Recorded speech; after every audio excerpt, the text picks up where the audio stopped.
this is where the God moment comes in that blew my mind, changed my life. It's right here. This is the point that I always look back to. I go home for break. I'm training at a place in Philly, and there's a family friend of ours who his son now goes to the high school that I just graduated from our neighborhood. And he's a family friend, Lewandowski family. They're amazing. But he was like, hey, you ever heard of a school called Lipscomb? And I was like, no.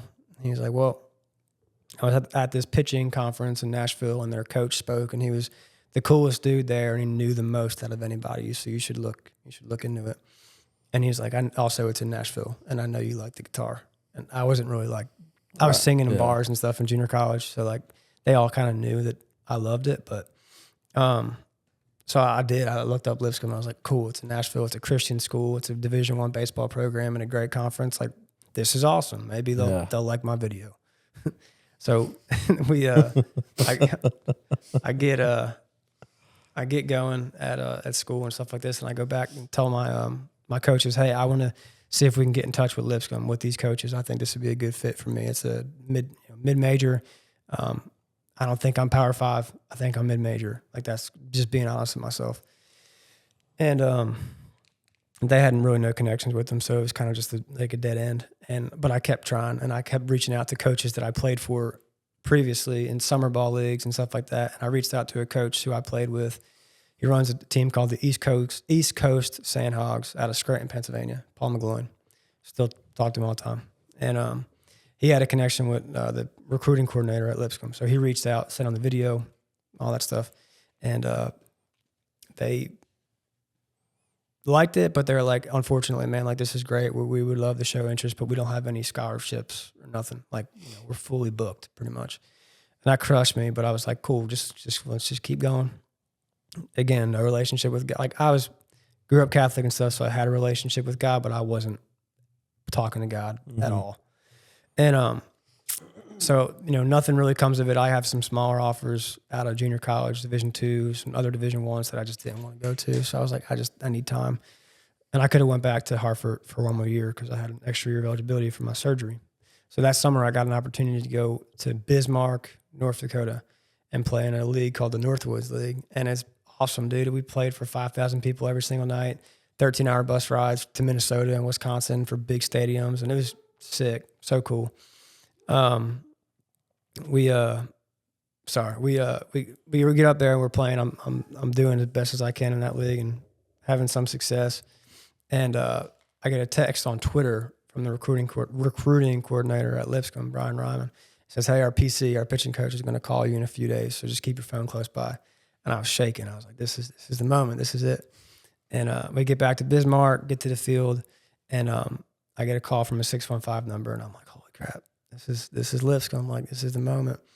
And on the phone, we had about an hour conversation, and he was the only coach that said something that stood out to me more than anybody else, because they were all trying to get me to commit over the phone without seeing campus, without knowing anything about the school. They were just like, commit. I didn't want to do that. So he called me and he was like, hey, yada, yada, the whole conversation. Because I would like for you to fly down here and come see Lipscomb, come see the campus, come meet the coaches, before you make any decisions. But we'd really like what we see and we would love to meet you. Fly from Bismarck to Philly, get my mom, my dad, my brother. We fly to Nashville. We meet, the coaches. We take the tour, do the whole thing. And I love it.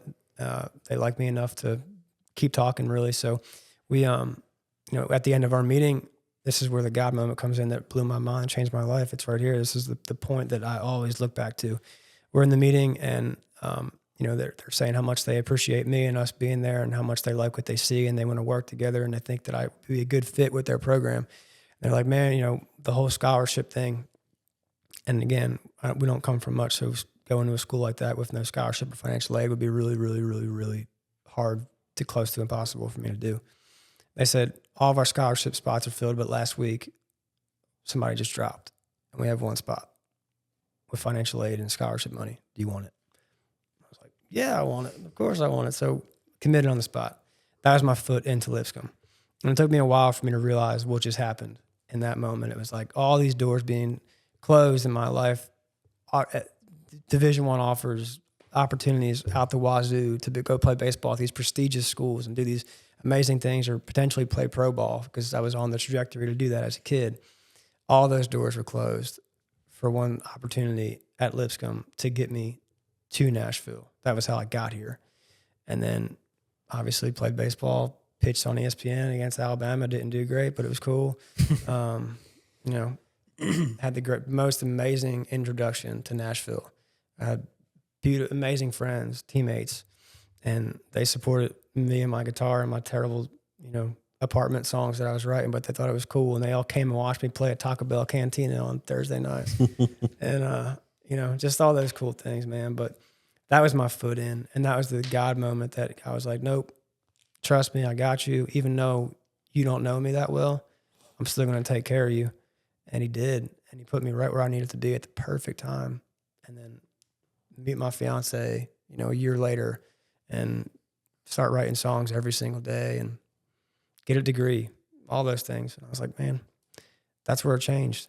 That's where I started to just question things more and dive into scripture and try to find people that were like-minded. And it took me a while to do that. Yeah. Kind of had to weed out. That's the hard part. It's tough.